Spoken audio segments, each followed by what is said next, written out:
Good evening. It's 7 o'clock, so it's time for us to get the meeting started. Welcome everyone for coming here this evening. I hope you all remembered to sign in, and I hope you all had a wonderful view of the sun and the moon today, giving us a great show. We're going to start out tonight with the Liquor Control Commissioners meeting. So may I have a motion to adopt the agenda? I'll make the motion. Second. Okay, we have a motion and a second. All in favor of the agenda, please say aye. Aye. The ayes have it.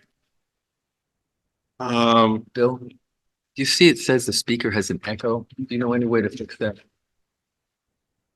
Okay. I'm wondering if the computer needs to be muted.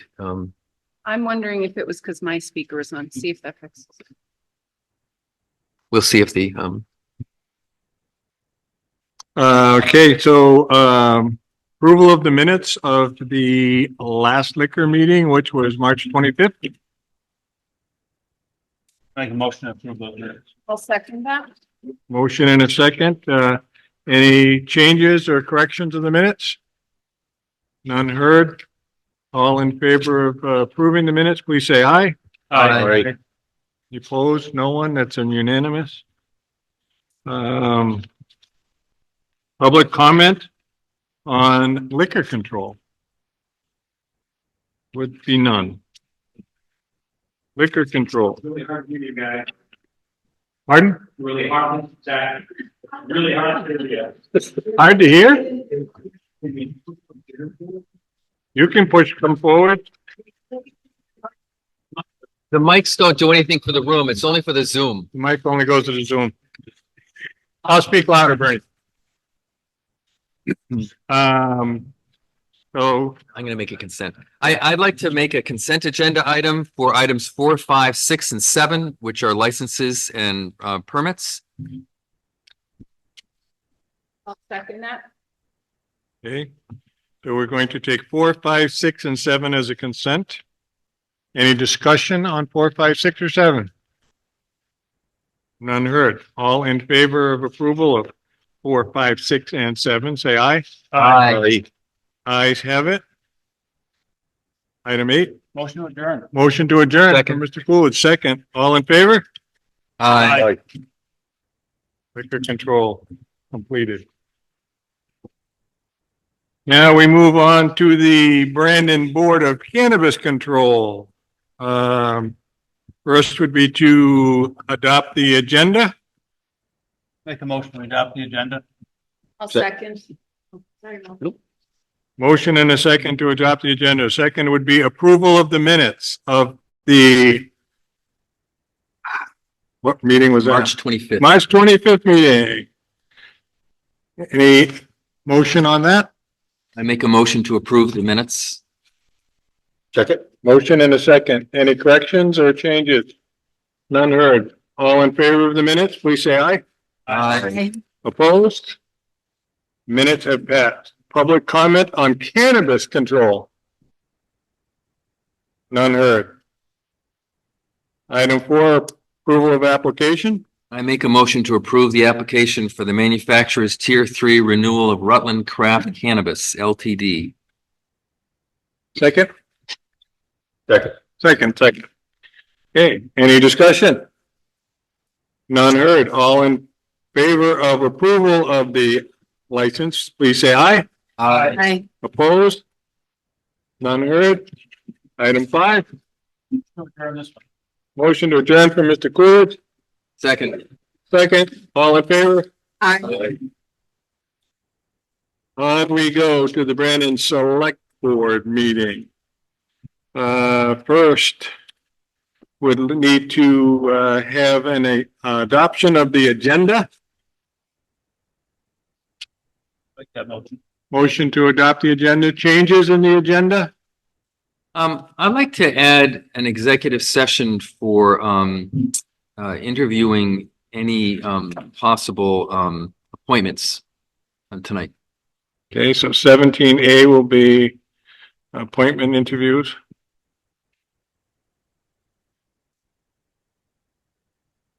What statute is that? Any other changes? Same as 17. Thank you. Mr. Chair, could I ask the board for a second executive session on the same provision 313, 3A3 to discuss with the board the recent resignations from the town staff? You may. Okay, so now I make a motion to adopt the the changed agenda. We have I'll a second that. motion and a second to adopt the amended agenda. All in favor? Aye. Opposed? No one? Agenda is approved. Town managers report. We need to approve the minutes. Oh, sorry. Skip one. Approve the minutes of the March 25th meeting. Make the motion to approve those minutes. Second, motion and a second. Any changes or corrections? None heard. All in favor of approving the minutes, say aye. Aye. Opposed? None. I'll abstain since I was not here.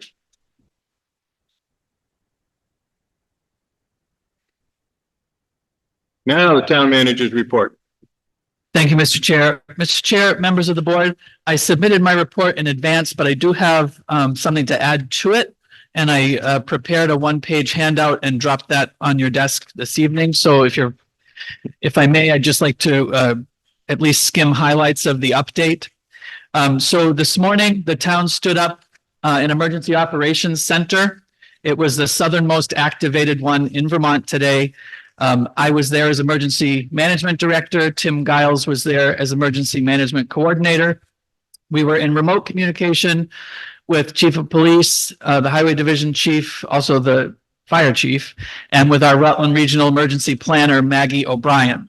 We use this as an exercise, and we confirmed that there's an ongoing weakness of communications in the event of a long-term power outage or failure of cellular networks. That's something that the regional emergency folks are also aware of, and at the state level. By 10:30 a.m., based on reports from Brandon residents, it was evident that there was significant northbound traffic backed up in Brandon. Tim and I went down and found that the northbound lane of Route 7 was bumper to bumper for 1.75 miles down to Woods Pond. We alerted Chief Kachajian. He responded expeditiously to the center of town. He proceeded to direct traffic to clear the bottleneck, and he set the traffic signals to caution, flashing on Route 7 and red on the side streets. This proved to be effective throughout the day. The staff intermittently monitored traffic throughout the day by brief periods of direct observation. Almost instantly at the start of the eclipse, shortly after 2 p.m., the traffic abated to more normal weekday levels, quieted further during the approach to near totality, and the first southbound noticeably long line of cars with out-of-state plates was passing the town office at 4 p.m. At the time I wrote this, the stream was still coming. There was backups reported on Waze, which is the traffic monitoring app that the state encouraged people to use. And it appeared to be backed up from about Lover's Lane down to approximately the town office. The chief has since reported at 6:41 that he has set the traffic signals back to normal operation. We had been expecting this level of traffic for the post-eclipse this afternoon and evening, but not necessarily for the morning. I would hazard that the actual number of visitors to Vermont likely approached or exceeded the high end of the official projections. Thank you to Brandon's highway crew for closing the 2 unpaved roads we had identified as potential mud traps. And thank you to Brandon police officers who directed traffic in the late afternoon and early evening. Both of these kept residents and visitors safe. For awareness of the select board, on Friday after publication of my report in the board packet, I received the resignation of Daniel Snow from the town highway crew. Dan brought a lot of skill to his position with the town and worked very hard for us during his tenure. We thank him for all of his efforts and wish him well in his new chosen endeavor. He remains a valued community member. Thank you, town manager. Any questions from the board for the town manager? None heard. Any questions from the public for the town manager on his report? None heard. Next on our agenda is the rec director's report. Chair. The Brandon Rec baseball registration closes tomorrow, April 9th. The extended due to the weather, register today. Keto with Sensei Wayne offerings have expanded in addition to 2 classes on Monday evenings. There are some more advanced classes happening on Saturday mornings. These occur in the town hall upstairs. Speaking of the town hall, public events for the next 2 weeks. Friday, April 12th, Wildlife Encounters. Saturday, April 13th, Bounce House Karaoke. Friday, April 19th, Brandon Idol Pop Concert. Saturday, April 20th, WOH Wrestling. It's a private rental with public tickets available. And what I forgot to mention was the 21st, there's a big banner out front for the repair fair that's being put on by, I think, the Energy Committee and REBHS here upstairs in the town hall. Summer offerings are starting to populate the Brandon Rec website. Camp Broadway presents 2 weeks of theater camp for ages 5 through 12 at Estabrook Park. Green Room Practicum is a 2-week evening camp for ages 12 through 14 as a fall warm-up for kids who will likely want to join Otter Valley's Walking Stick Theater program. The decades-old question of who let the dogs out could be answered thanks to a partnership with Christina Kumka of Bow Wow Babysitters, as the rec will present basic dog obedience classes at Estabrook Park, Wednesdays at Estabrook starting May 1st.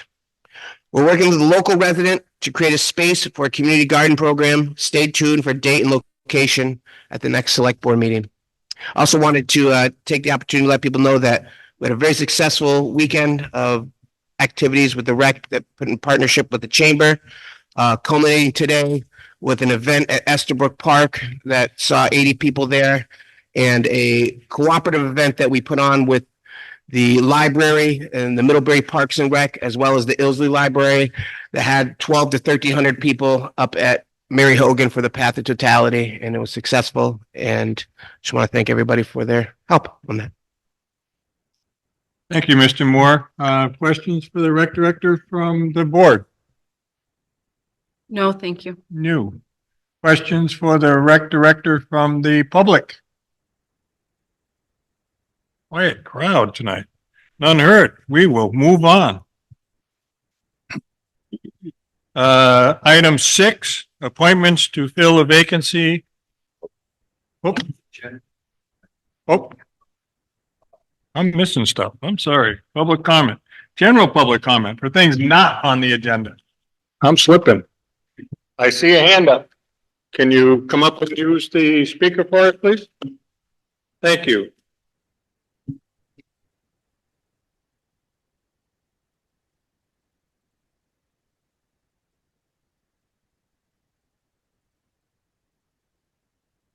Good evening.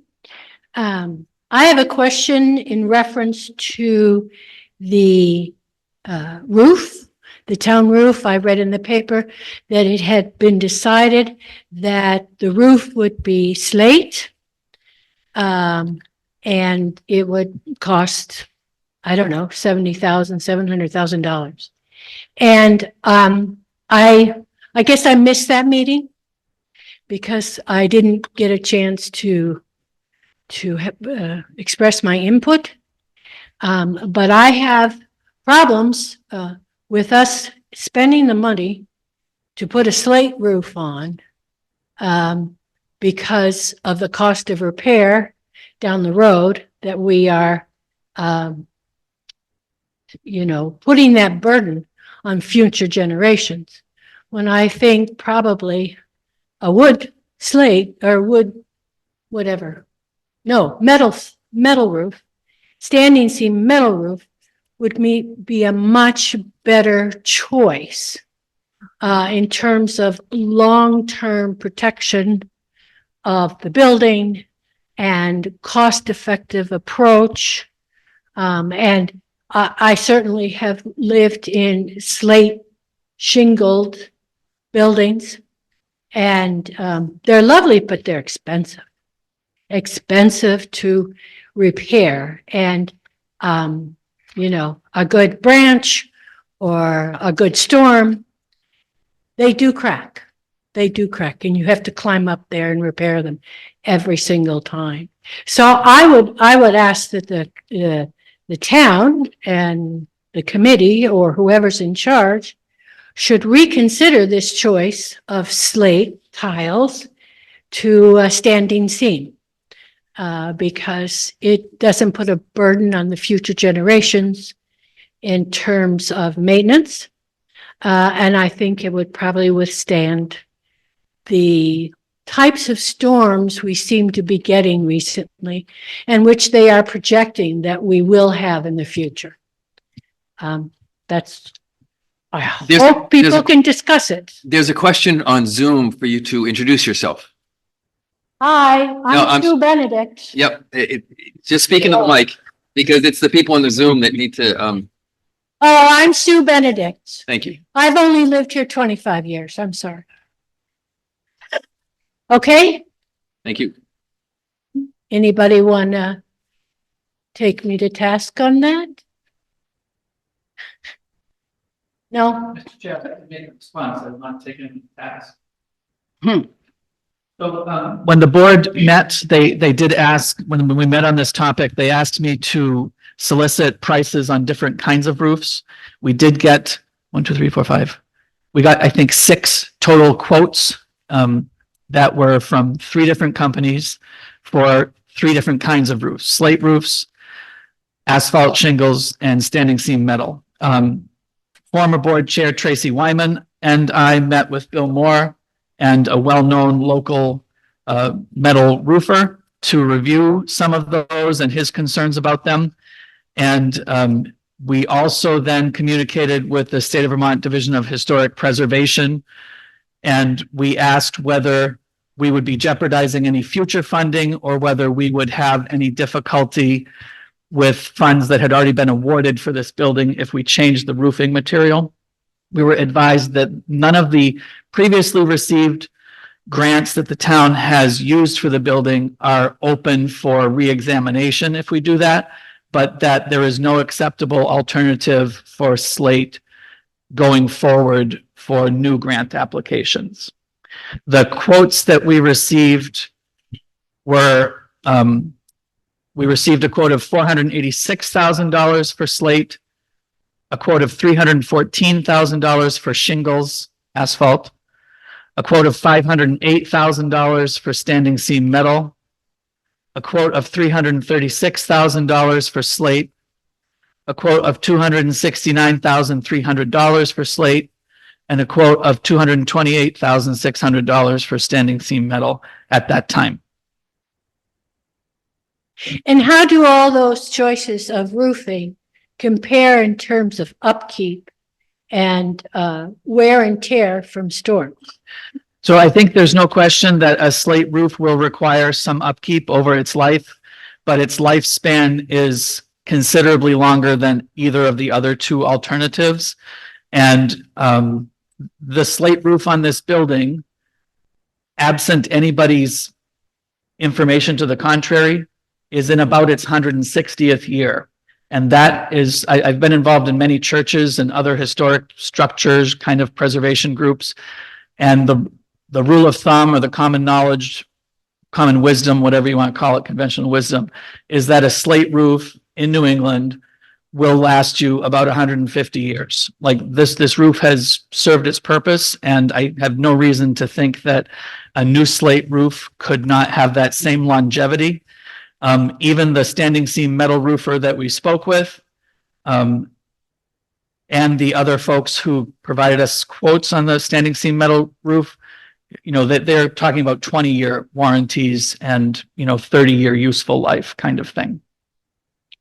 And that those numbers or years are based on the current weather situation and not the projected weather that we're going to be having here in Vermont. I have no idea on what weather pattern. Because it's probably based on the past, right? It's not based projecting on future. I could not speak to how they projected their longevity. Okay. Anybody else got questions for me? No? How does it work then? Do I have to go up there now? Yes, and you address the board.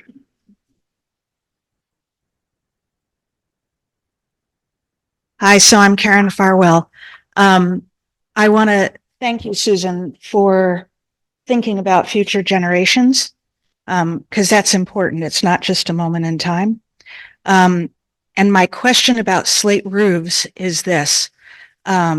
It's about total cost of ownership over a period of time. I've lived in buildings with slate roofs before, and I've done a bit of research on them at other points in time, not for tonight by any means. And what I have consistently found is that slate roofs, in order to last as long as they should and could, are supposed to be reviewed or examined every spring and every fall. And small patches or replacements are supposed to be made so that we don't end up in a big mess with the whole roof having to be made, not implying that the situation with how long this roof has been here is that category. So did we look at what it would cost to do that maintenance in spring and fall, or to have those inspections? Because I think that would be part of the total cost. And I think it'd be really wise to look at. And I'll make an analogy, another topic for another day, but the swales are supposed to be looked at every spring and every fall. And we didn't do that for the last 3 years. And now they're going to require replanting, which is going to be more expensive than if we had kept them up. So I'm just in my head thinking about what you said, Susan, about total cost, and longevity. And I think that that's a piece of it. And by the way, I'm a big fan of historic preservation. So I'm not saying that another type should be chosen. I'm just saying we ought to really think about what this is truly costing us, not tonight, but over the next 10, 20, 100 years, because I don't think we're always doing that. And it'd be a good thing to do that. Sorry, this is slight correction.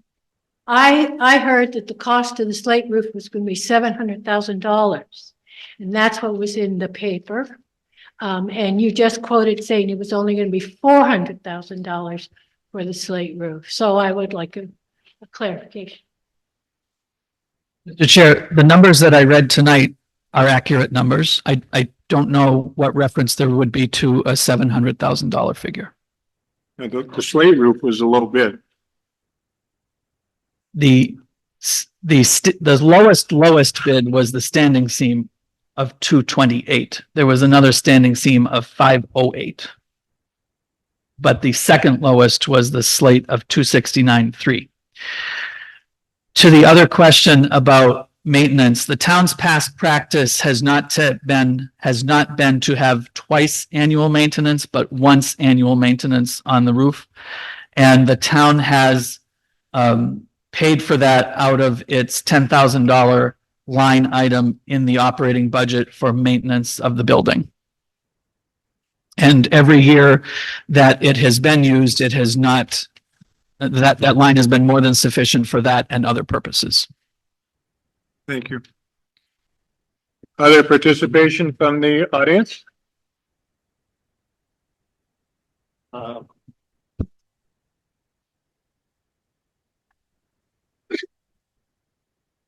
Just curious. Could you introduce yourself first? Ray Marcoux. Thank you. Just curious, we have to replace all the slate up there with new, or is that replacing, taking the slate off and just replacing what needs to be replaced? Right. So they're going to take all the slate off because I guess the metric there is when 25% of the slate needs to be replaced. It's more cost effective to remove the whole thing and start over again than it is to do small amounts in it. Whatever slate can be reused will be reused, and that's been contemplated in the quote from the contractor. So they intend to reuse as much as the slate that's still serviceable. Okay. It didn't make much sense to throw it all away. No. Just replace what's, bad, reuse it. But as part of the process, it will all come off once. It's right. It's Yep. gotta come off with redecking, Yep. yes. And Right. Yep. Thank you. I see another hand. Pertain to this part right now. It's open unless it's an agenda item. If what you're gonna ask is on agenda item, which our agenda's up at the table, but go ahead if you're, Chris Conlon. I'm here in reference to Jesse Murdoch on Briggs Lane being maintained by the town. He wasn't sure if that was going to be brought up at the select board or at the DRB meeting. I would say it won't be a DRB issue. Well, he thought it was the select board. That's why I'm asking. Yeah, I believe it will be the select board. There needs to be some more research done at the town office before we can bring to the select board the concern with a recommendation for next season. Right, because his reasoning was when they owned every house there, it was not a Yep. problem. But now that there's 3 different tenants on that road, or 3 different owners, how do you share that expense of somebody plowing? Now somebody's getting the short end of the stick. Well, blah, blah, blah. So that's going to be, It's going to come to the select board, but it's not ready yet because we don't have all the information we need the select board to have. okay. Yep. Thank you. thank you. Yes, sir.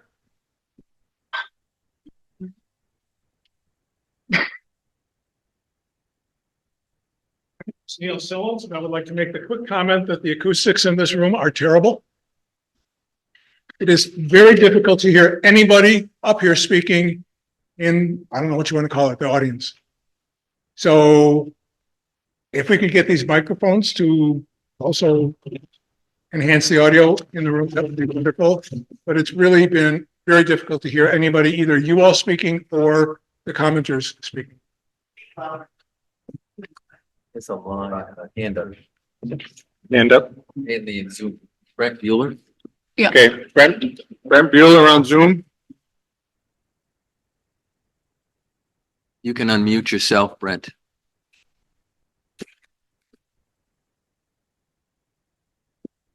No, not really. I'll try unmuting him as well. You want to suggest? Here he goes.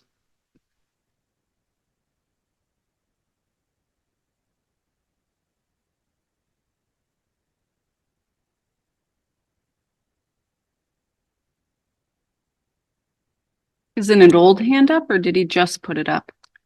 I just noticed it. And Brent, if you want to make a comment, perhaps putting it in the chat would be the way to do it because we are not hearing you.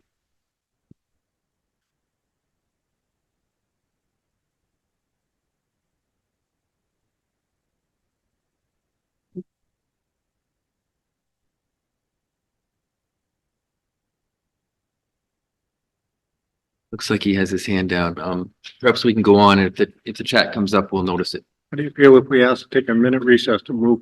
Why don't we take a minute recess? And if you people all want to move your chairs forward 5 or 6 paces and Bill, can you move the podium just up? The Podium's not bad, but if you, podium's not bad. It'd be nice to leave the podium there. yeah, if you come just a little closer and we'll do our best.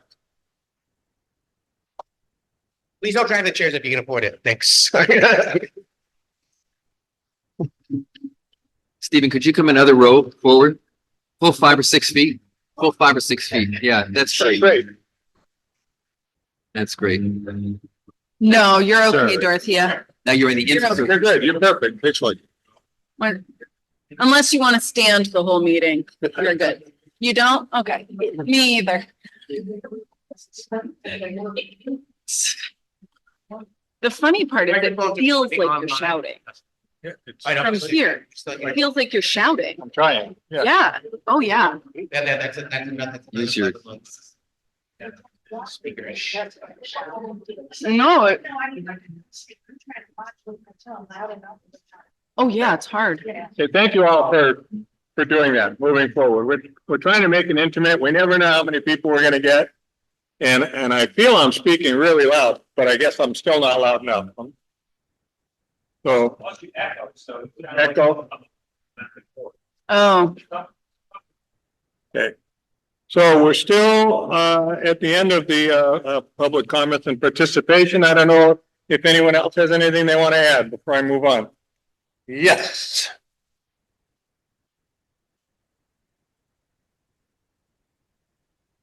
Everybody says I talk low, so I'll try and talk really loud. Trisha Welch, I just want to say how proud I am of this community. Over the last 4 days, we have had so many things happening, so much hard work by a lot of people in the community. people I haven't seen in ages have come out for all different events. And I think we should just all be really proud that our community came together to have such a great time. And I thank everybody. Now we can clap. There you go. Any other public comment? Last chance, yes. Thank you, Dan. And I just have a question. I don't know how important it is, but I was reading it and I copied it down as much as I could. It said the town considering an off-taker of solar credits produced by the Brandon Industrial Park. Can you explain that? Thank you. Yes. Right, so what the town is considering doing at this point is what it has currently been doing with Green Lantern since 2016, which is becoming an off-taker of the solar credits so that if there is a new privately funded solar array installed at the industrial park, the town would take all or a portion of the credits that are produced by that array, and in exchange, it would pay a discounted cash amount to the investing company that's going to construct it. That's what we do with Green Lantern since 2016. So, right, so I'll try, I'm sorry. So the town, the Green Lantern Array, which exists and has been working for 7 or 8 years. So it produces electricity that's thrown into the grid. That electric quantity is turned into solar credits by Green Mountain Power, right? They're going to use the electricity instantly. They give Green Lantern these solar credits for producing the electricity. Green Lantern can't do anything with the solar credits because they're only good against a light bill. The town has light bills. So the town takes those solar credits at their nominal value, $300 a month, whatever it is. And to buy those solar credits from Green Lantern, we give Green Lantern a check for 85% of that nominal value of the credit. So that's how the town saves 15% in effect on its electric bill by buying solar credits from the Green Lantern program. The new solar array that's kind of under contemplation with private developers and the industrial corp would be a similar model. The number is yet to be set, and the Green Lantern deal is perceived at this point to have been an exceptionally good price. The 15% is a good savings that is not likely to be on offer from a new developer, but it will be something. The discount won't be as good.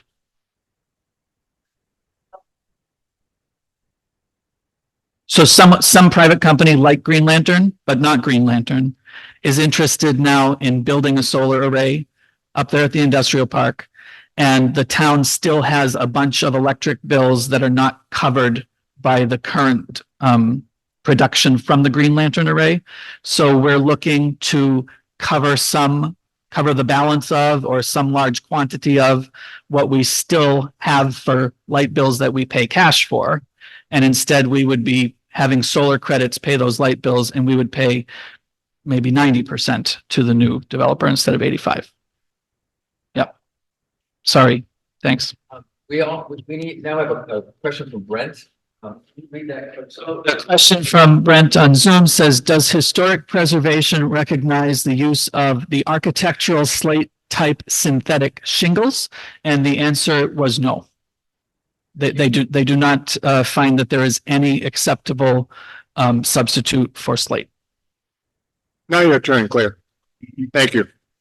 Good evening. I'd like to reiterate, my name is Claire Stone, almost 5 years here, but never a Vermonter, I know. I want to applaud all of the administration and employees of this town and neighbors with the kind consideration, eyes on safety, people having fun, watching out for each other, watching each other's kids, having picnics. It really was a beautiful, festive town. It's the town I remember before went to a select board meeting. It was nice. But now we have to do some work. So I have a question about this solar array. wherever it is. I thought that we got that because that company owed the town back taxes. Is that not correct? So how did this come about? The solar array that exists or the solar array that's proposed? No, the one that's been going on. The one that's been going on, right? So the town owns a lot at the industrial corporation, which it was provided as satisfaction for a mortgage that the industrial corporation had with the town. A mortgage with the town. Yep. So it was a swap for, It was a swap for value. Yes, but it was not taxes. or Yeah, the barter. Thank you. Additional public comment? Yes, that's a poll behind you. I thought you had your hand up. Sorry. Any other public comment? Going once, going twice. Moving on. Now, we're up to the appointments. Item 6 is appointment to fill a vacancy on the Historic Preservation Commission. Mr. Chair, just for clarification to the board, there has long been a vacancy posted on the Historic Preservation Commission. This application came in relation to that vacancy, which has been available for months, if not years. Additionally, in the last 2 weeks, another commissioner resigned, so there will still be a vacancy on the Historic Preservation Commission to be filled. That was the Jeff Stewart resignation that I referenced in my manager's report. Will you be posting that online and We should. normal places? Yep. Okay. What's the pleasure of the board? Yeah, I'd like to see an opportunity to have an interview with the applicant for the Historic Preservation Committee. Others?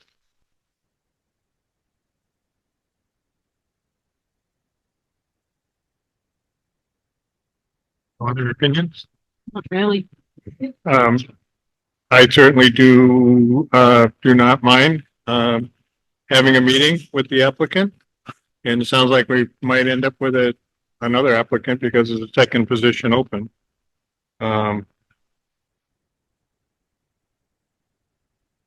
You want to motion that? Or We have room in an executive session for that to happen. Okay, So, yes. okay. So why don't we do it that way? We will discuss and we will get back to you so we can talk. And item 8, probably going to be very similar. Consider an appointment to fill a vacancy in the Diversity Committee. We have applicants for that? We do. In our packet, we have one.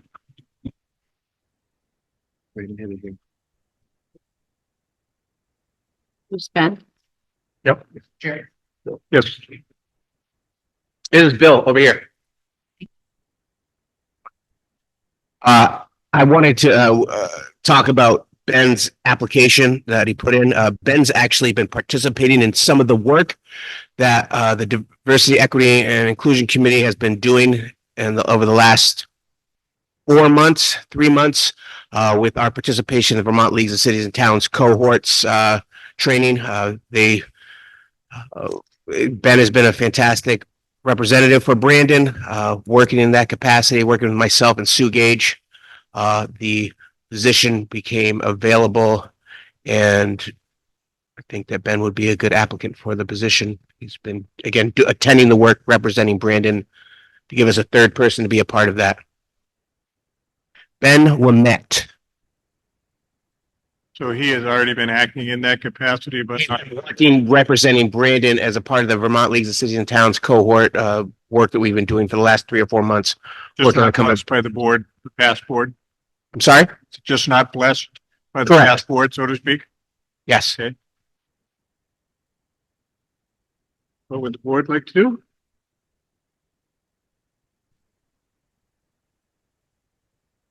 Also, I'm sorry, just to add one more thing.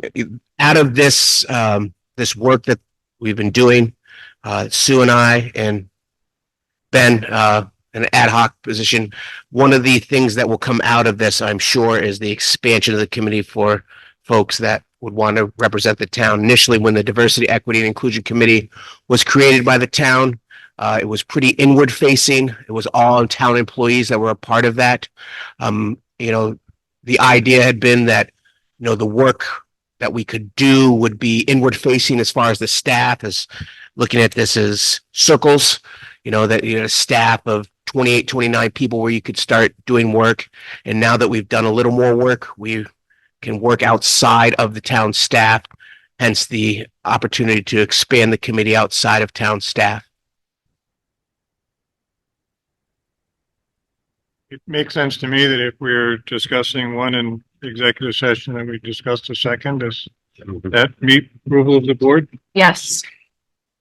And that's what we will do. Brings us up to number 8. Consider designating sole source vendor for town hall roof. Mr. Chair, thank you. So, as part of the public comment tonight, we actually had a brief review of some previous information that had been presented to the board with various quotes from 3 of the companies that responded to our request for proposal. And those requests were from, the requests for proposal were from back in November. So during the interim, it's been the goal to get an engineer in here to develop bid specifications. We've not found a lot of excitement in the community to do that. Part of it was weather related, and we are coming out of the winter. But just recognize that it will take some more time, which will delay it from this construction season most likely, and there will be an expense involved with getting bid specifications if that's what the board continues to want to do. So what I have before the board tonight with this consideration is to recognize that we did have a competitive proposals process, not a bid process, but a proposals process. We have received 6 proposals from 3 companies.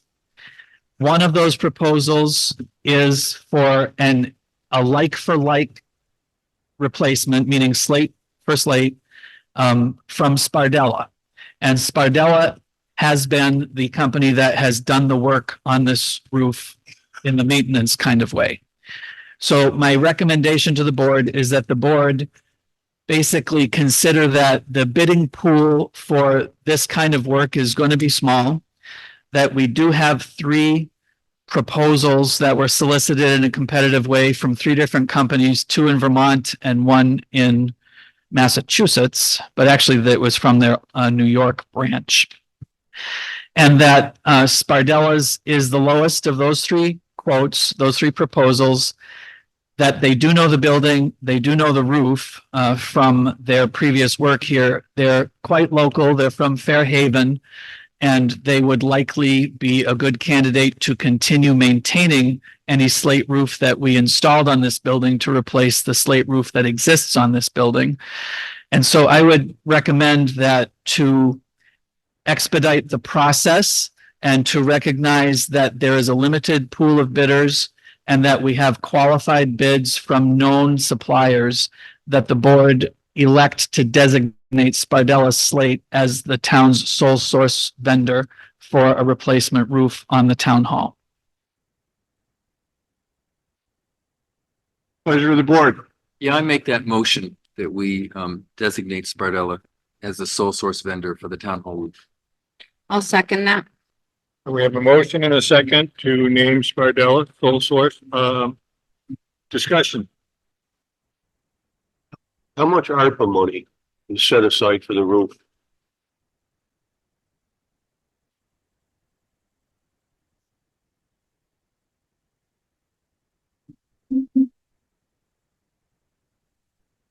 Well, I believe the select board has set aside $250,000.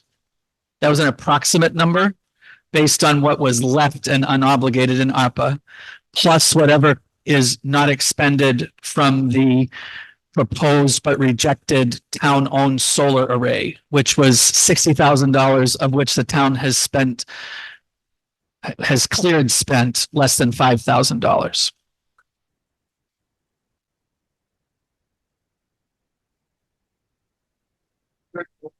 Through here that we have received the last bill related to site development, advertising and bond procurement for that proposed solar array.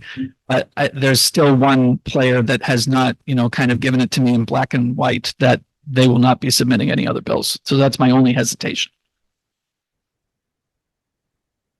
So for me to clarify, that means we have approximately $300,000 of ARPA money towards a, what's the total cost of the roof? Well, the quote from Spardella for replacement of the roof was $269,300. They then gave some add-ons, if you recall, from November. One was for repointing chimneys at $10,500 per, and there's 4. And one was for entire redecking of the subsurface. So the 5/8 plywood screwed down on the entire roof deck, $36,800. And we have about 250,000 right now set aside from ARPA. And it sounds like we're expecting to have around safely another 50,000, give or take. We'll probably only give like 50,000 or a couple thousand more than that. Okay. So we have around 300,000 for something that, fingers crossed, will cost 269.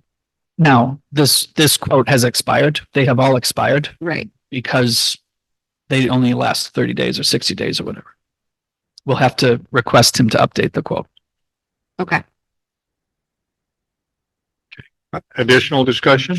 Yeah, didn't we use a local guy to take a look at the roof? We used a local guy to take a look at the roof. I'm not convinced the whole thing needs to be done, and I think our patching, what we've been doing before, is a better way to use that money. I'm not in favor of replacing the whole roof.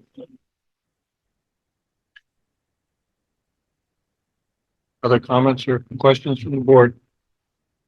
It sounds like that option has been explored. And as Seth mentioned, that the rule of thumb was 25% of the slates when at that point, and also that we might be fixing something that has already met the end of its lifespan and exceeded that by 10 years, which 10 years on 150 years is not a huge percentage. But to expect that we should keep patching it when it's already supposed to be used up. I don't know what the right word is, but yeah, Claire says this. Yeah, when the roof is already supposed to be that. It seems like, in response to what Sue Benedict was saying, that would not be a responsible problem to leave future generations when we have this one-time funding that's available now. And good Lord, I hope we don't have another pandemic that gives us $1 million. It is not worth it for a pandemic. So I hear your concern and I think it's worth discussing, but it sounds like that's been explored and it needs to be replaced. I'll throw my 2 cents in and then I'll come to you. That's okay? I was gonna give my 2 cents and then I'll go to your nickel. How's that? My 2 cents worth is that we have spent 15 years rebuilding this building and getting it to this stage. And to have a roof that leaks is just kind of where maybe the thing should have started, but nobody could afford it back then. And so we built it from the bottom up instead of the top down. And I think it's the one time that we can get a roof on this building without it coming out of taxpayers' money. So I'd have to say I'm kind of in favor of it. And now it would be your.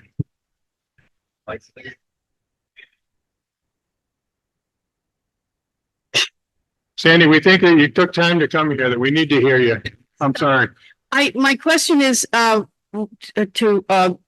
the town manager is that 40,000 for the chimneys, right? And 36,000 for the roof deck. So that's added to the 270,000 that is now defunct because it's gone past the 30 days. Just one there. There is also an amount of insurance settlement still available to us for the chimney blowing off. Do you remember in July? So we replaced the boiler and there's money still available from that settlement that can be applied toward rebuilding that chimney for cosmetic purposes, which is going to be its only function. Yes, Dan.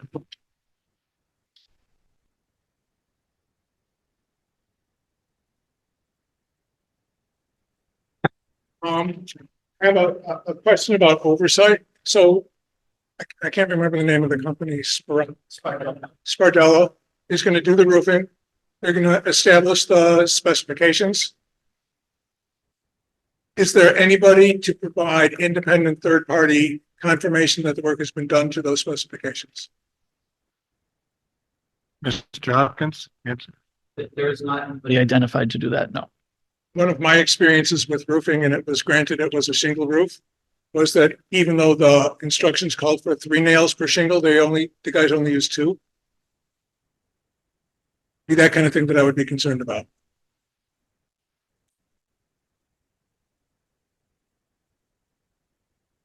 I call the question. Call the question. Okay, so we have a mosquito. Yeah. We have a motion on the floor to, Designate. designate the Spardell as a sole source vendor for the town hall roof. And we've finished discussion. All in favor, please say aye. Aye. Opposed? Oh. 4-1 for the clerk.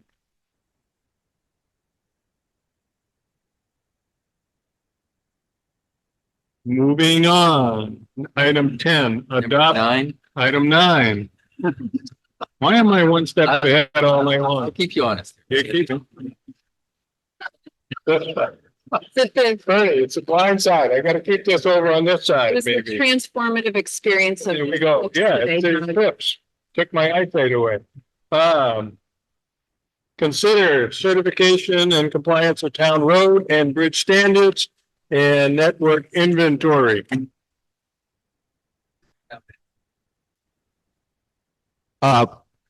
Board, this is something that we do annually. This gives us the opportunity to be eligible for V-Trans grants.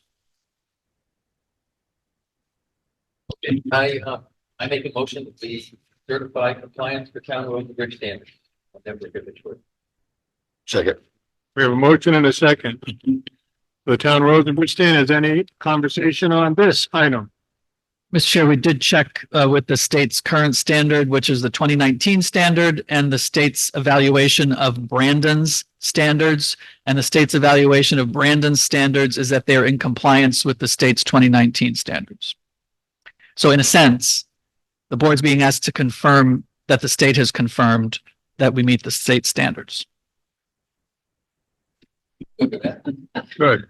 All in favor of the motion to certify compliance with the road and bridge standards, please say aye. Aye. Opposed, no one. That's, I'm gonna be online again. Item 10, adopt local emergency management plan annual update. I worked with Tim Giles, who is the emergency management coordinator, as the emergency management director. We have done the annual update in conjunction with Rutland Regional Planning Commission and their emergency planner. And you have what is called the short form of the plan in your packet. The long form of the plan is, a 2-inch binder or something like that, which has many more, they call them annexes. You might think of them as like appendixes. They have various plans for operations of the wastewater plant in an emergency and so on and so forth. So the short form of the plan is what is required to be updated annually after the town meeting and before the 1st of May. Pleasure of the board. That will be adopted, the local emergency management. I'll second that. Discussion. How did it go today, Mr. Hopkins, Mr. Giles? Since you got to, It was our first time exercising the operations center for the town. We were short of staff in terms of what we would, like you have on the front page there, potential staff that would be serving in the EOC and so forth. And because of the nature of the day, some of our staff was not in the building. Bill was doing his Eclipse event, you know, that kind of thing. yeah, And with Colleen, actually. Colleen was at the Eclipse event. Colleen was at the Estabrook event. I was. Oh, Colleen was at the Estabrook event, Brandon, right? So it revealed stuff like that to us. And as I mentioned in my little update to the report, every emergency operations center is like dead in the water if cell phone networks go down for a long period of time, along with a long-term power outage that means radio communication fails. And there's really nothing that we're going to invent in Brandon that's going to fully remedy that. Our Tim and I have been speaking with both the Rutland County emergency planner for the Department of Health and the Addison County planner who happens to live in Brandon. And we've established that one way to work through that would be to involve more of the community in emergency response through kind of very small units of checking on neighbors kind of thing. You know, if we really are going to be without any kind of telephonic communication for a long period of time, can we get people to commit to checking on 7 to 10 neighbors and report to another coordinator who's going to have 7 to 10 neighbor checkers under them and so on until we cover the town. So that's something that we're hoping to implement based on September being the National Preparedness Month. So that's kind of our goal for having a big community meeting, try and have something like that happen. I will say that there's this multi-year cycle of exercises in emergency management in Vermont, and they're working toward a 2025 statewide exercise where stuff's actually going to move, like trucks are going to move, swiftwater boats are going to move, you know, people, resources, assets are all going to be moved around Vermont in a drill kind of format. And it's called binary blizzard buildup.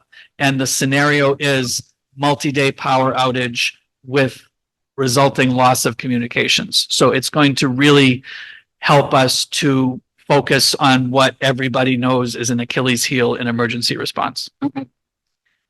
And after today's experience, you still feel like this is worthy of moving ahead with? I think today was great because it helped us to realize that we got what we expected to get, which was heavy traffic. We took a couple of preventative steps, like closing a couple of roads that could be muddy. And the surprise, I think, to me was that we had to do the traffic flashing, the traffic signal flashing setting in the morning as well as through the day and in the evening. We thought it was going to be just on the way after the eclipse, Okay. but it turned out to be needed throughout the day. And we were able to kind of implement that just earlier. I would like to thank you for the updates that you sent out during the day, knowing we had this meeting tonight and that there was some angst about whether we were going to be able to pull off a live in-person select board meeting on Eclipse Day. And you're keeping us in the know during the course of the day was pretty good. So thank you. Yes. Okay. We have a motion to adopt the local emergency management plan. In a second, all in favor? Say aye. Aye. Opposed? No one? Here's another question from Brent that may have been with the last item. Okay. Read that. Question on Zoom says, do we hope to get bond funding from get any bond funding? So are we talking about grants for the town hall roof? I think Maybe it was in regard to the town hall roof. we will continue to look for grants for the town hall roof. Absolutely. Some of those grants you can apply for after you've started stuff, and some of those grants you gotta apply for before you undertake work. So we will see what's available for historic preservation and for community development grants and other grants that might be suitable for us on whatever the time frame will be for our project now. Moving on, item 12. 11. Adopt public works mutual aid agreement. Yeah, this is also an annual update. This is something that was developed fairly recently, and it involves the towns of Rutland County sharing public works heavy equipment with each other in case of need. To my knowledge, we've not been called upon, nor have we called upon it in the very recent past, but we may have occasion for it at any time. No changes in prior adopted. Right. Okay. Pleasure of the board. That make a motion to adopt. I'll second that. Discussion from the board. None heard. All in favor of adopting the mutual aid agreement, please say aye. Aye. Opposed? Ayes have it.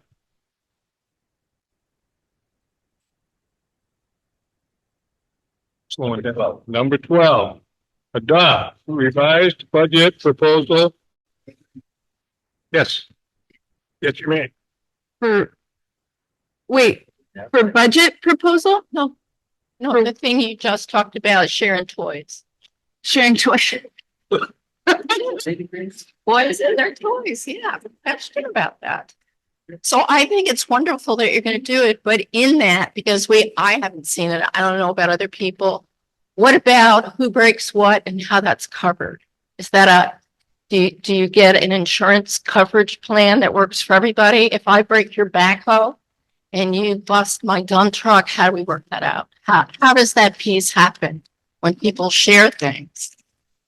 That's my question.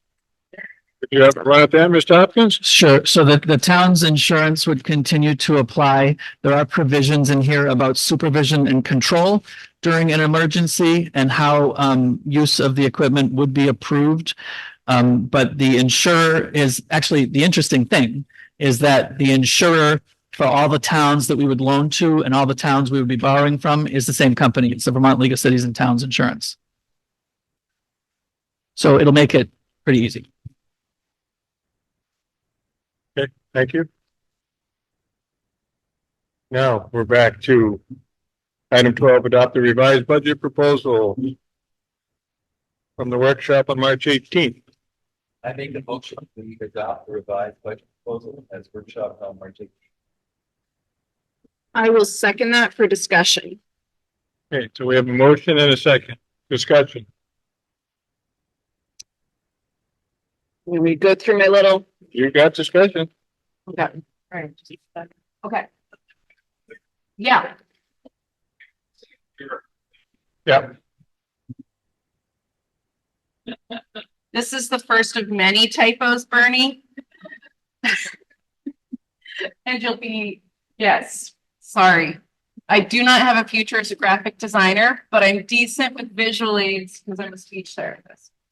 So, in talking about the budget and just thinking about it for the last 2 weeks in a different way, and then the 2 weeks before that in a different way, and the months before that, we've had a lot of thinking about the budget.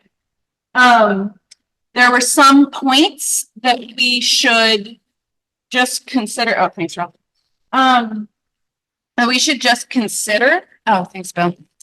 That were not obvious to me until I really got into the weeds on it. So some of this, my apologies, it might just be obvious to you, but I don't know. So the reserve fund, a few years back, what did it say? 2017, when Doug used to be on the board,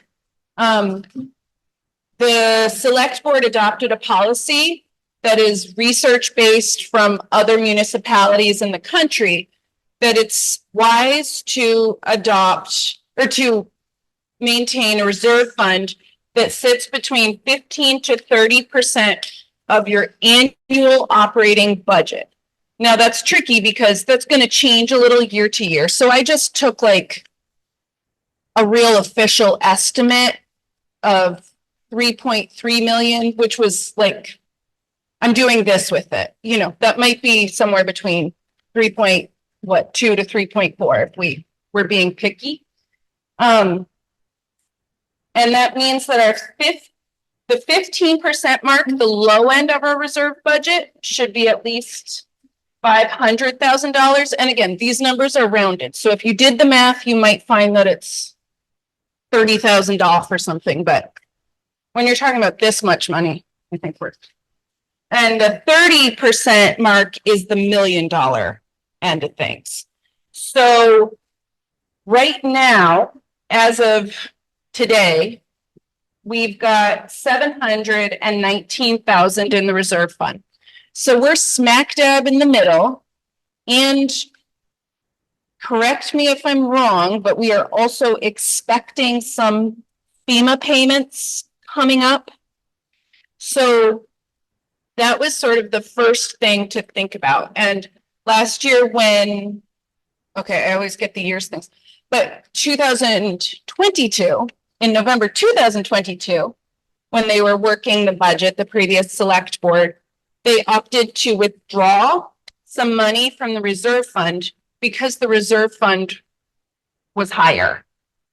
It's not higher now. It's smack dab in the middle. We're comfy, but you know, not in the same position that we were last year. So, okay, that was one. Now, and jump in, Doug, okay.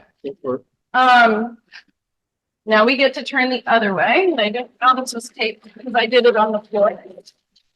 Okay, so apologies in advance because this is small and I'll just leave it out and, you know, everybody can come see my messy handwriting and typos up close. So this was new spending and budget increase.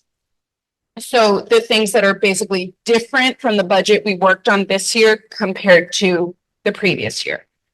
So when you looked at the proposed budget increase, this is the one that was voted down. We had increases of $534,000. 300,000 of that was paving. 50,000 of that was toward two police cars. And the remainder, which I didn't put a number on, was the department increases. And then, and also my bars are not to scale. Those are, in case you thought that my lines weren't straight, they are not. Then this is the revision that we did last meeting, the one that Doug wasn't here for. So we took that's not right. The budget workshop meeting. Yep. Yeah. So I'm sorry. So the department increases, we took 2,000 out of that for the ballots. I think that was the only change, or at least the main change. The police car. Yeah, one police car. One police car instead of 2. So that line is now half. We took some money completely out of the paving budget. Paving I'll get High to Pond, paving High Pond, and that's on my 15,000 out. on my next slide. And then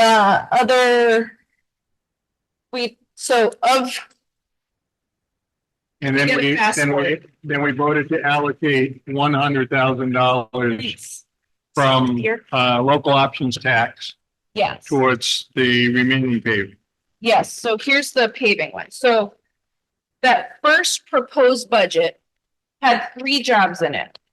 We had put $300,000 in the budget. It was $318,000 worth of paving. But it would have covered roughly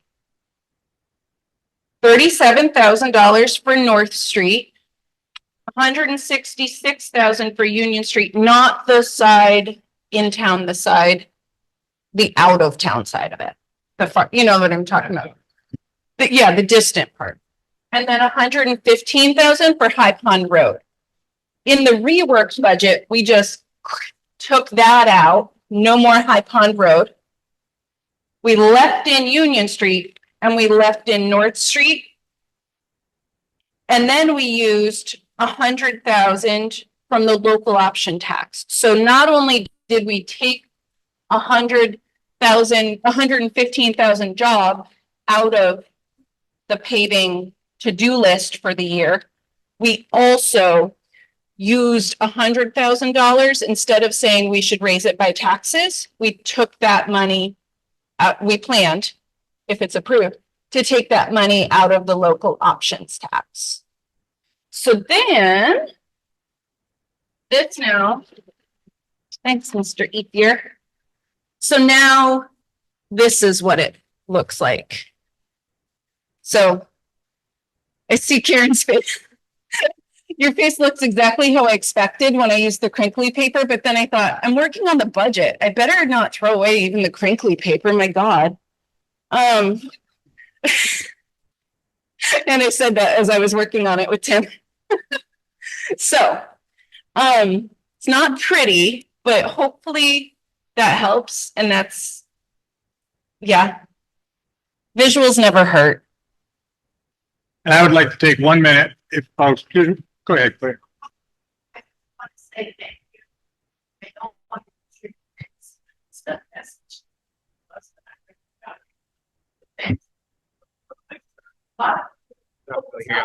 Sorry. Anyway, thank you, because I think it's workable. I think this is a smart enough group that understands that most people here can't emotionally tolerate a 13% increase in their taxes, because what that means to most people is it keeps going. It's not coming back to 2%. It's going to keep going. I think most of us here, and I don't come here with a lot of money. I may look like I have a lot of, but trust me, I don't. My shit is, excuse me, paid for because Chicago was nuts. The bottom line is we can make this work, and we don't have to scare the hell out of people. We don't have to hate each other. We don't have to throw rocks at each other's houses. We can come down and say, what are we going to do without? And let's save better, and let's plan more, and let's do better. Because the women in this state that keep these households together, they're doing it under poverty. And if they can do it and keep their kids alive and get them to school, why the hell can't this town come together and do a better job? We can do without. I wanted to make one very simple point. In our book, on page 17, after spending a fair amount of time with Bill Clausen, who has spoke at the last couple meetings, and Bill is he's probably the only person that would run an adding machine tape in our book. But on page 17, there's a typographical error that I will point out and thank Bill for. But when you add up, it's in the rec department. When you add up the FY proposed budget, at the bottom it says 182,730, and when Bill ran an adding machine tape, he came up with 180,730. $2,000 difference. And so we were like, what happened there? We went into the book. We went back to the multitudes of flow charts that we worked with when doing that. And that was a typographical clerical error putting it in. That bottom figure of the Brandon Carnival that says 3,000 is supposed to be 5,000. So one typographical in there just threw up. And so the final number, the 182,730, is the correct number. That's the number the budget department was working with. And I applaud Bill for being so thorough. It's pretty amazing. And I can tell you that I know everybody up here has spent a lot of time. I spent a lot of time looking at all kinds of things that we could do, couldn't do, whatever. And especially when I was first home from the hospital and bedridden. And I kept kind of looking at what is it that's so different from what we're looking at this year to what we looked at a year ago. And so I made a quick list, and I'll probably bore you with this quick list, but But these are categories that did not have money in them last year because of the situation from a year ago. That we still have $85,000 worth of paving in the budget this year. Last year, we had zero in the budget. And I think the year before that, we had it as an appropriation. Last year, it was because there was a carryover left in highway that they put into the paving, so they didn't have to put paving into the budget last year. So putting 85,000 in this year creates a almost 3% increase all up by itself, one item. The PD capital, which is $24,000, which is the payment on one cruiser for 1 year. The original budget had it twice that in there, but now it's in for one cruiser. Again, a year ago, they had zero in for the police cruisers. And it seems to the group that was working on it to be something that we should always have a capital fund. We used to fund a half a cruiser in the old days and whatever. So again, I can't see taking it out, but I just want to highlight it. Wages in town with salary increases, wages went up $38,000 for the entire, all the road crew, town staff, employees, and PD, $38,000 increase. It was mostly a standard 4% across the table. Some people took less and actually gave some of their money to people that they felt should come up the chart. Insurance, which we have no control over realistically, we have to have insurance. And our insurance costs went up $11,600. The only thing that was maybe driven by the select board and management in doing it was code enforcement. Code enforcement falls in line with the zoning, and we were looking at the potential of combining two jobs to get a zoning administrator in the building more hours a week. That was $16,000. And then the Gov pilot program, which legislature and everyone wants us to be part of to keep track of a lot of things, was $10,000. When you add those 6 items up, $184,000. The difference between where we are right now and where we were a year ago is $211,000. So realistically, there's really, I feel very strongly that our line item budget is a really tight budget. The second problem that comes up is the amount to be raised by taxes, but because we had bought down a year ago $100,000, you're starting with a mathematical number to do your division, which is a different number. Now, was it great to do it last year? It was. We had extra reserve and we used it. And at this point, we're down at 718, and I know a lot of people feel 718 is a lot. While I was laid up, I had Sue Gage and Seth come to my house, and we went over all kinds of numbers.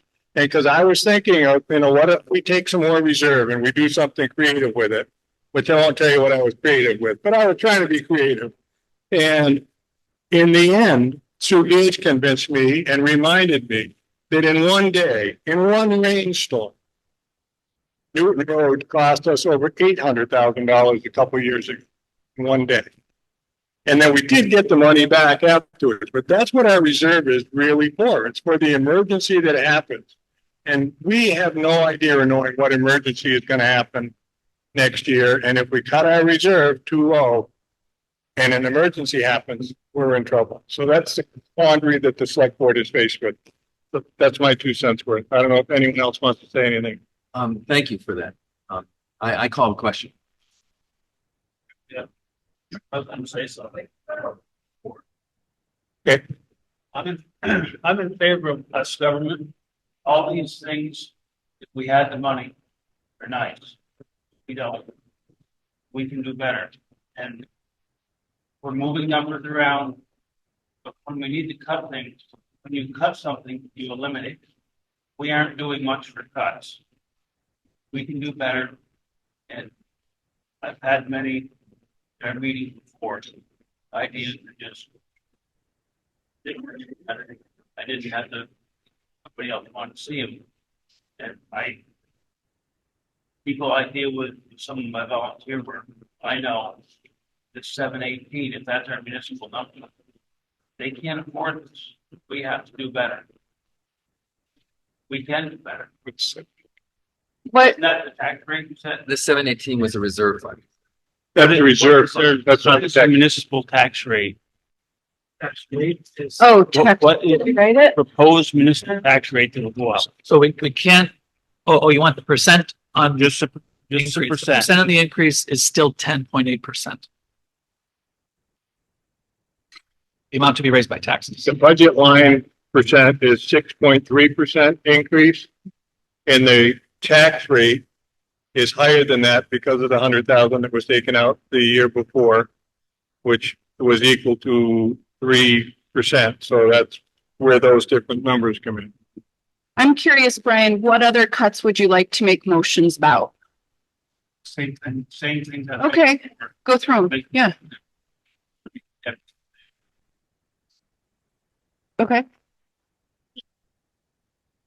You want all of them now, or do you want? Well, I mean, what she's suggesting is you make the motion and then we discuss and vote, and then you make another motion, but we discuss and vote. And yeah, like just now is the chance because we,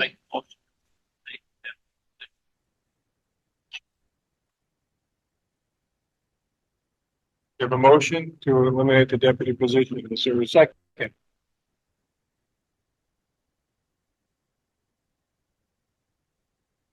No second, I'm sorry. Make a motion that we keep zoning as is. We don't add it. This is a small town, not a city. We don't need somebody in that office anymore than they are right now. There was a second on that one? I will second it for discussion purposes. Discussion. I think we're good where we are. We've had some discussion on this before, and I've become convinced by listening to our town manager that our town would be well served by having a zoning person who's in the office more days of the week. So I would like to see us stay with our improved plan. Any other discussion? On the board. Vicky, just order, go ahead. You need to introduce yourself. Thank you. Just sort of will it be appropriate to make a comment about the zoning administrator now. That's where we're at right now, yes.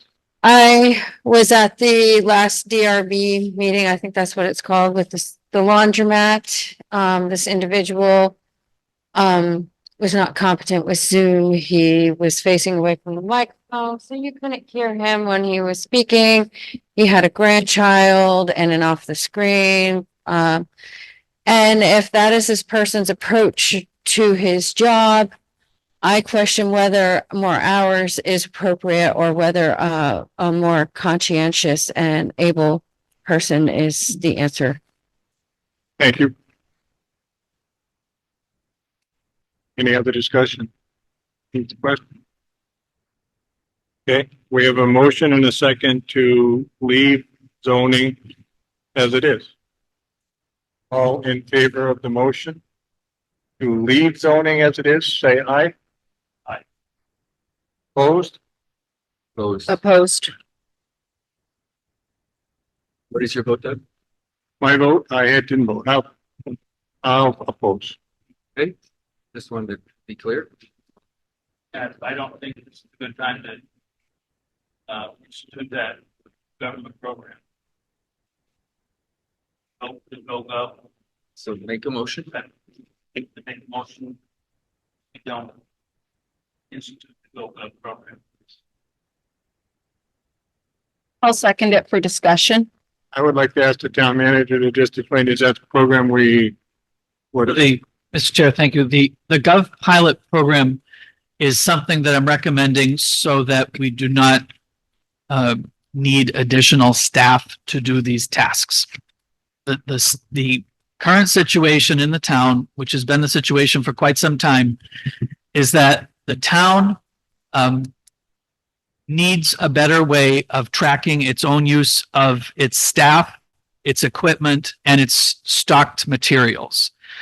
When we apply to FEMA for refunding emergency response money, they expect that we have this available for retrieval in a quick amount of time.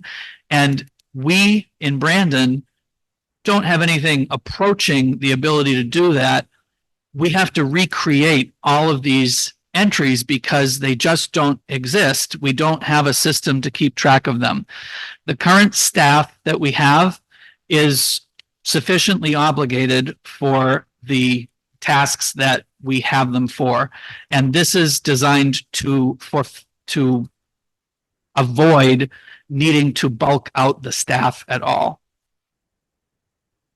It's 5 $2,000 modules, they call them. We went into this after seeing that the city of Rutland had gone in a testing kind of way a few years ago, and they have gradually over 3 years found it to be successful in collecting rental housing annual permit fees, which is a source of revenue that the town has not fully realized for a number of years. It's successful in moving land use permits along and getting properties redeveloped so that their grand list value goes up and the tax base expands, which benefits all taxpayers. And it has allowed them to track grants and so on and so forth. So they've gone to an unlimited GovPilot subscription, which I do not see in Brandon's future. I see these, and 5 is the minimum number you can subscribe to with them. I see these 5 $2,000 subscriptions as being really an efficient way to spend taxpayers' money to allow us to have a more robust financial system. I'd like to add that what appeals to me about the GoGov program that has been described is that it's an online program that allows people to enter information in a way that's efficient. So people don't get paper forms that then have to be typed into a system so we can move things, move information. And it's just supposed to be a much better and a modern process for people to interact with our town. So Claire, you may ask your question. So I'm hearing someone up here, Brian, who wants to look at lowering the percentage of increase in overall taxes. I'm hearing ideas, and I'm not hearing anybody give up one thing for maybe next year on a wish. I don't understand that. You're getting everything that you want when you can't afford it. So you're not hearing us, and that's how people in town are. Many people have asked me to say that. You're not listening.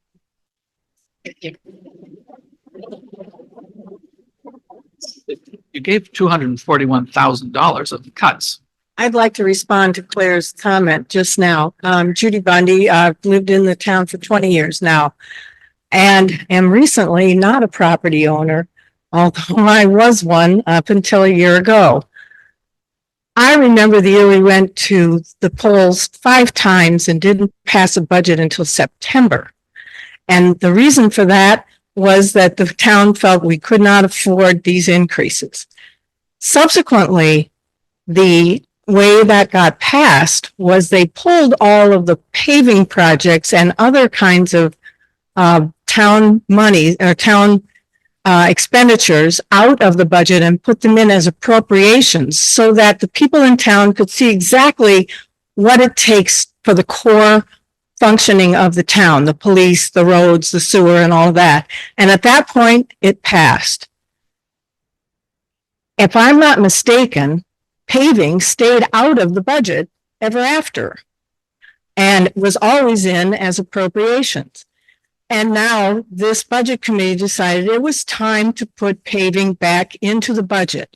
Although the 1% tax was allocated toward infrastructure and it had always been used for paving things, and at the time, I believe when that was passed, and the town did that well, easily, and very wisely, in my opinion, the monies that have come into the town have paid for so much paving and helped provide the other funds that we needed for segment 6, so there wasn't any additional tax burden for the town. Because of that, as I recall, the select board segregated those funds for several years so that we didn't have any extra taxation for segment 6. If you see where I'm going, I think the select board has done an excellent job of controlling the costs and the expenditures for this town. And what you're seeing tonight is that they are trying to make a compromise with people's concerns about this increase. And I know everybody's concerned, but everything else that we have paid for in the last 4 years has gone up. What makes you think we can keep to running the town without a single extra penny? We cannot. And it is their job to try to do it as efficiently as possible. And this idea that they have for putting the paving budget in only partially to try to soften this blow for the increase, I think is extremely wise and well thought out. And I know I don't want to pay more. Nobody wants to pay more. But this town for the previous 4 years had almost no tax increase whatsoever in a time when prices were rising everywhere else. And I think it's time for us to take a look back and look at what your tax bills have been. 2 or 3 years ago, we actually had a decrease in a time when everything is going up. So I think that we should give this select board and the committee that supported it on this budget praise for the good work they've done. Thank you. No, out of order. You can only talk to the board. Jan Coach.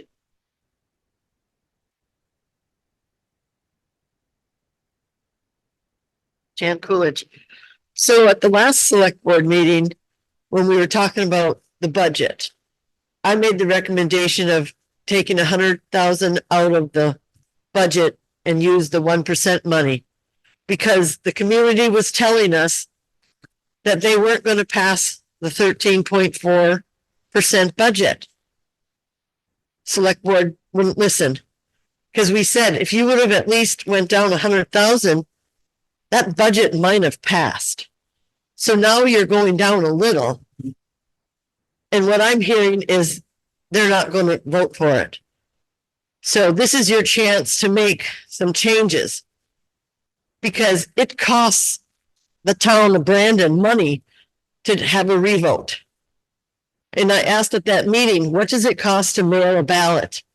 And you didn't have an answer. Did anyone look it up? So we have an answer tonight. We've The cut answer was the mail-in. $2,000 and it was provided. No. How much does it cost to mail a ballot? One ballot. Because when you do revotes, you're going to have some absentee ballots. So there's added cost to the town every time we do a revote. I do not know. I know that the town clerk is on the Zoom, and if she has capacity to offer how much the postage and printing cost is for one ballot, and she wants to offer it in the Zoom chat or as a comment, that would be the place to get it. Because the comments I've been hearing tonight are people aren't going to vote for it. So if you just go with what we came up with on the 18th, you've already heard from people here that they're not voting for it. So you can float it, even though you know there's a lot that won't vote for it. And then it's going to be another revote if it doesn't pass. So this is your opportunity to make some changes. I call the question. I would like to amend the motion. Point of order. I call the question. We call the question. Yeah. That means I can't amend, right? It means we call the question. So, Mr. Chair, so you need a second. So calling the question is a motion to end debate. You need a second to end debate. Second to the motion. I want to make. I don't know. I'm just not sure of the rules of order. A motion to call the question is a motion to end debate. It requires a second. It is not debatable. If someone seconds it, I wanted to make an amendment, whether it applies or not.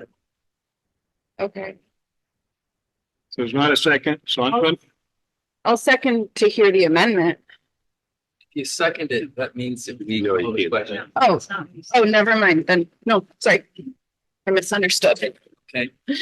Thank you, Again, I Brittany. appreciate everything that I've heard. And I personally like to be, able to compare apples to apples all the time. And I think it's up to the voters of the town.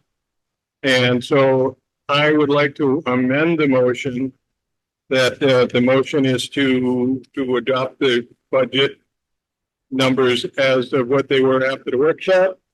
I would like to amend it to take all paving out of the budget and to make a appropriation on our next ballot so the voters can vote for the budget and the voters can vote for paving. And it's totally up to the voters. That would subtract it if just the budget passes and the amendment fails. So we're looking for a second.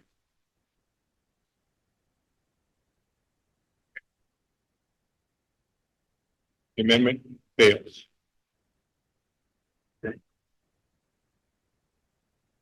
Call the question. I call the question. A second to call. There's still.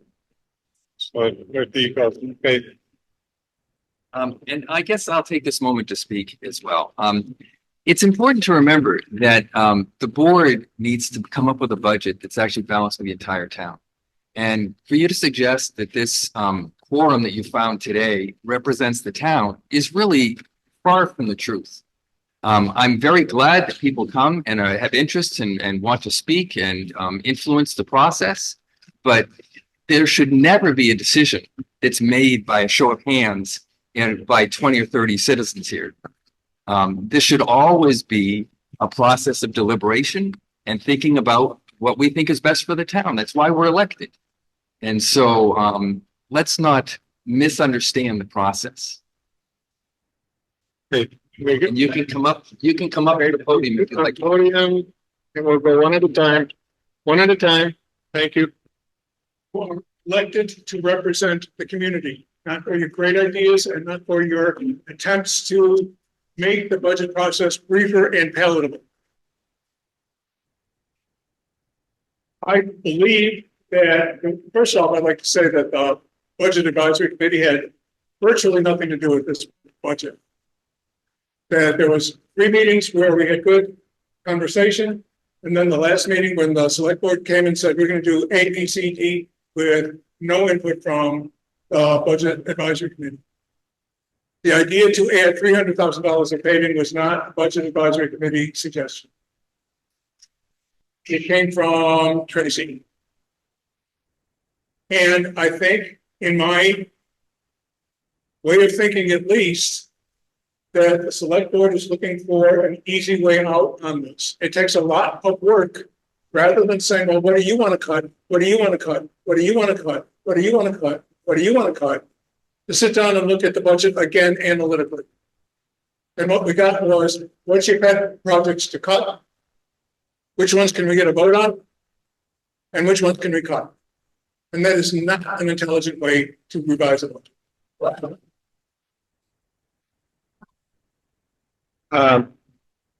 Sandy Mayo, and then. Trish. It's Sandy Dale, and the first thing I want to say, I'm appalled at what you just said. We are the people that show up at these meetings. The whole town can come to these meetings, and you see us here for the last 3 or 4 months. I take this in the meeting. It's just unfair and disrespectful. I could be staying home and having a great night, so I would like some respect. And we're going to talk and get this thing done. It's not an easy job. It's not easy, and it's not fair to all the people in Brandon that we don't give the thing a good shot. And with that, I have some items I'd like to say to you. One, I couldn't understand reading the minute or whatever was taken about, I think the man's name was Bill Claessens, as you said. He spoke with you, Chair. He mentioned 3 things. Did we agree to them or didn't we? He mentioned cutting the new equipment tools, reducing that 2,500. He mentioned lowering the cost to the guardrails by 5,000. and reducing tree maintenance by 1,500. Did we agree with any of those? I couldn't tell how it was written. No, could you give me those three? Okay, there were three. There was reducing new equipment tools by 2,000. Right. Fancy. Number two, lowering the cost of the guardrails by 5,000. And three was reducing tree maintenance by 1,500. And I did not know what that was specifically, what type of tree maintenance it meant. I just knew he said 1,500. I just wanted to know where that went, because that was a long discussion that night. And you, thank goodness you're back here again, but that was the night that you had to be home. That's the other thing. And now, this one is very hard to say, and I don't think I can be any more disliked than most people do, but I have to say it. I've gone over the police expenditures. Do you know that the gas that they're paying for today is 50 cents lower than the day the contract was signed with the chief? So it's 50 cents a gallon lower than it was in January 22. I really do not believe we ought to be paying the chief gas to go back and forth. I do not believe the police car should be going out of the lot. We have many police officers that can cover. I just do not believe that's his responsibility to take that car back. And we're losing maintenance. We're losing on gas. And I'm just putting these out there. I have to say, I like the chief, but we are talking about making cuts, and it's not easy. I'm really concerned with the clothing allowance to the police department. Travel and expenses isn't bad, but clothing allowance is big. Professional development, is that the dog? Service contracts.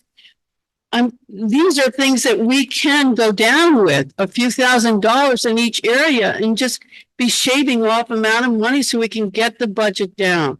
And I really would appreciate if you would consider looking over these items in the police department. Thank you. Sandy, I can let you know that some of them, Brian and I had a discussion, and I emailed some of those very questions because we came up with those questions also. And we emailed them because we thought that it would be better to get an answer when somebody was in their office and could actually, think it through. And so the email was, Seth was able to respond to many of the questions that you just mentioned. Right. And it was, do you want to speak to them one at a time, Seth, or? Well, if you excuse me, Heather, I would just like technology I have sit down. as I could look. I would just like to mention them all and sit down. I'm very concerned with the idea that under the economic development, we have wages and benefits of over 30,000 and projected 32,000 for 24. And I do not know who those wages go to other than Bill Miller's name is here. And I'm sorry, Bill, but we have to make cuts. And under recreation, we have wages and benefits at 93,000 going up to 99,000. I don't know, how can we have one person be doing so many jobs? I mean, Bill's got to be making more money than anybody. I'm done. I think it was Tina, you were next, ma'am, and then we're going to move the question.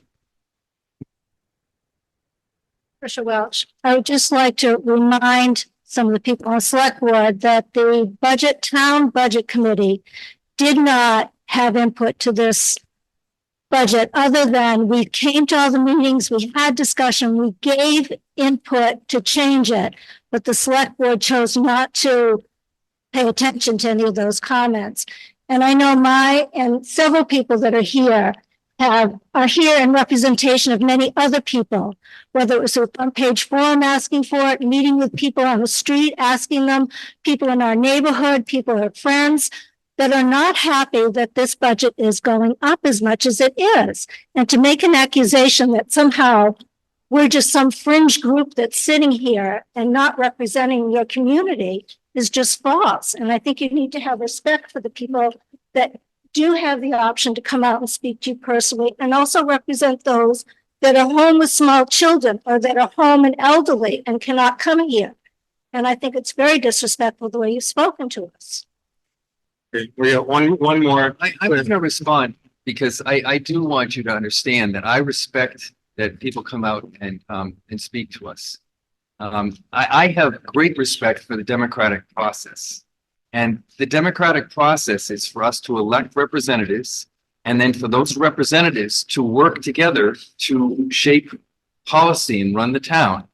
And that it's then up to people to influence with your convincing arguments and your ideas to move positions on the board, the same way board members do.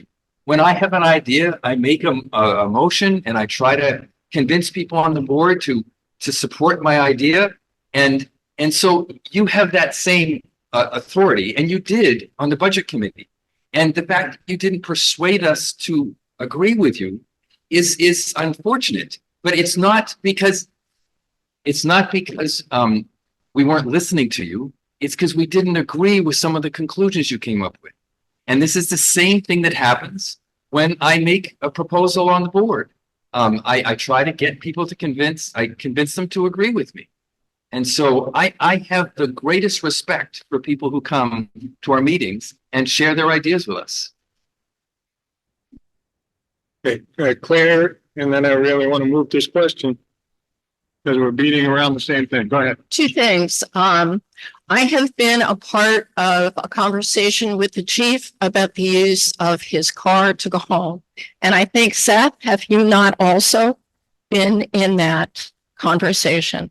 So the conversation, to my understanding, was the chief is happy as hell not to take that car home. The reason he does is because he is not coming back here to save our behinds in his own car, because that's illegal. If you want him here, he has to have that car to be able to travel on the road at the pace and security of a police officer coming to a situation in this town. And that's the deal. He's happy to leave it here. He couldn't move any closer to this town. There weren't any houses here. So, Seth, is that correct or not correct? My conversation with the chief did not cover that. It was unrelated to, I'm not saying anything that you said was wrong in any way, but that's not how the chief and I discussed it with each other. Okay. Well, that has been my conversation with the chief. I've worked with him since the day he got here through Bravo as chair for the past 2 years. And that is a conversation we had. And please go to him and get that quote. But I want you guys to understand there's a practical reason for that. He can't drive 70, 89 miles an hour here. He can't do it. That's that piece. And the other piece, Tim, you don't respect people. And to say you didn't convince me, you didn't listen. It's not our job to convince every single person here. It's your job to take it in and churn it around the way that Heather went home and rework things. That's it. We need to stop attacking people, though, please. It doesn't help us at all. Say what you want. This is the last.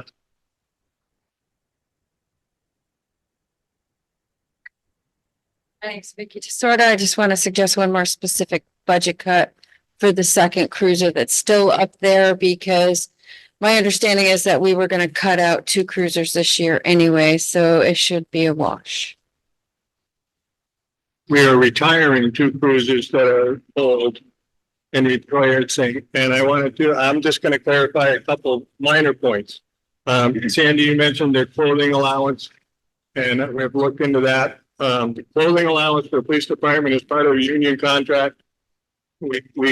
It's part of what they get paid for, and they get clothing and tools for the road crew. If we want them to change oil on the trucks and do some of the work that they do themselves, they need tools. And every now and then a tool gets broken and lost. $2,000 in tools is very little. And again, we've been around that. The biggest item, and I agree with the people that are on the budget committee that have spoken tonight, the one item that was not listened to at the time was the paving. and throwing $300,000 of paving into the budget without any discussion and none being allowed is put us into most of this position. So that's it. I'm calling the question. I'll second that. So we have a motion on the floor. Could you read back the motion? It's been a while. Let me find it. It's to pass the revised budget proposal workshopped on March 18th. Yes. We have a motion to pass that, and I would highlight that we did cut more than half of the budget. We went from 19.5 down to 10.8. So just make that as a point. All in favor of the motion to adopt the budget, please say aye. Aye. Aye. Opposed? Budget, it will be the going to the voters. Number 13. Number 13. Adopt the warning for the special town meeting. I make a motion that we adopt the warning for the special town meeting. Second, I'll second that. discussion. None heard. We have a motion and a second to adopt the warning. All in favor, say aye. Aye. Aye. Opposed? That was an aye also. Item 14, adopt updated employment blanket payroll authorization.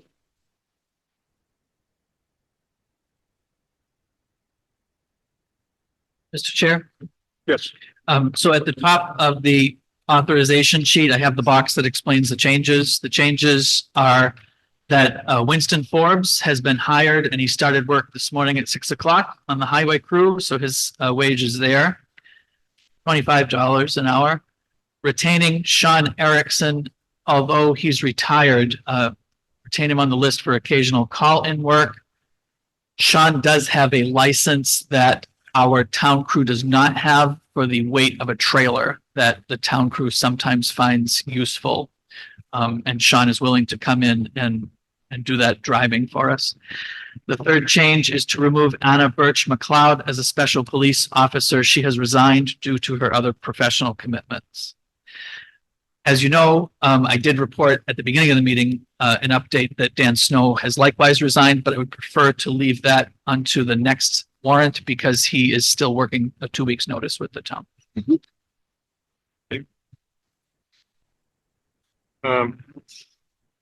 We have a motion on. Yeah.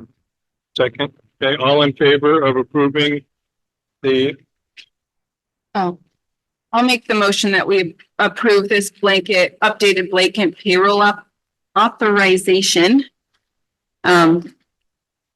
presented to us today.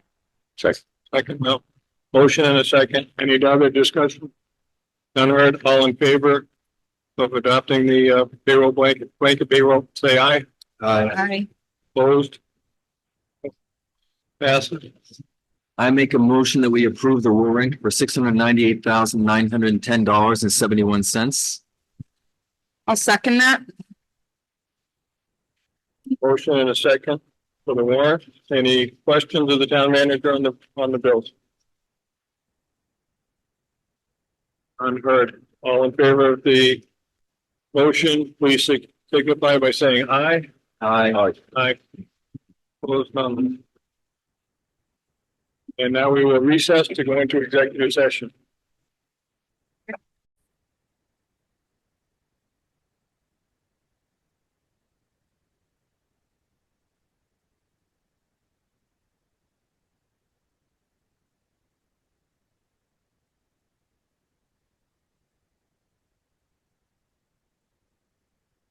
Shall I say that all again?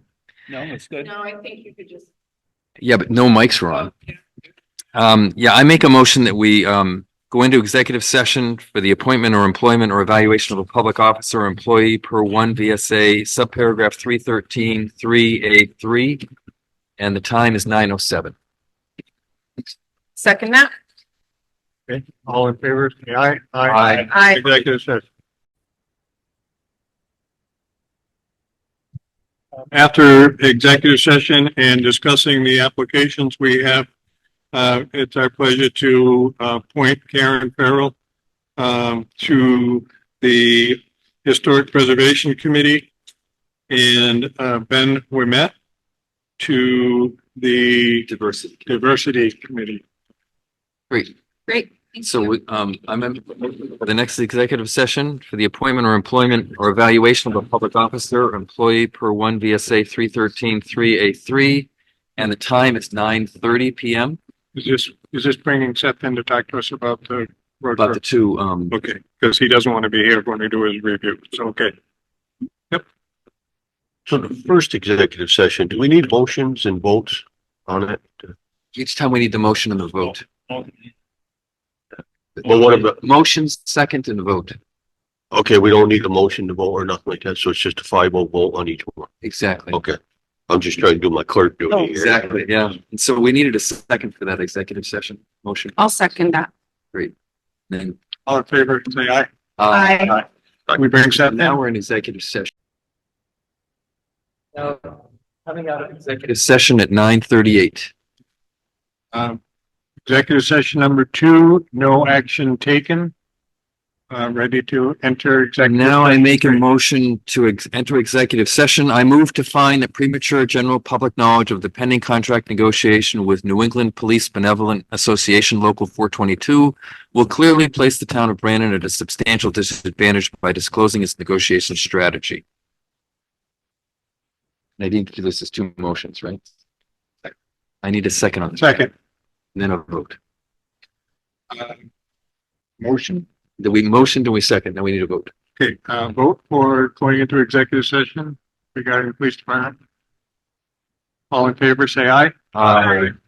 Okay, now I move to enter into executive session to discuss the town's pending labor relation agreement with New England Police Benevolent Association Local 422 per 1 VSA subparagraph 313A1B for labor relations agreements with employees to include the town manager, Seth Hopkins. Okay, we have a motion and a second. All in favor, say aye. Aye. Okay, entering executive session at 9:39. Coming out of executive session at 9:57 PM. No action taken. And now, I make a motion to enter into executive session, for the appointment or employment or evaluation of a public officer or employee for 1 VSA subparagraph 313-3A3. And this is without our, town manager, just the select board.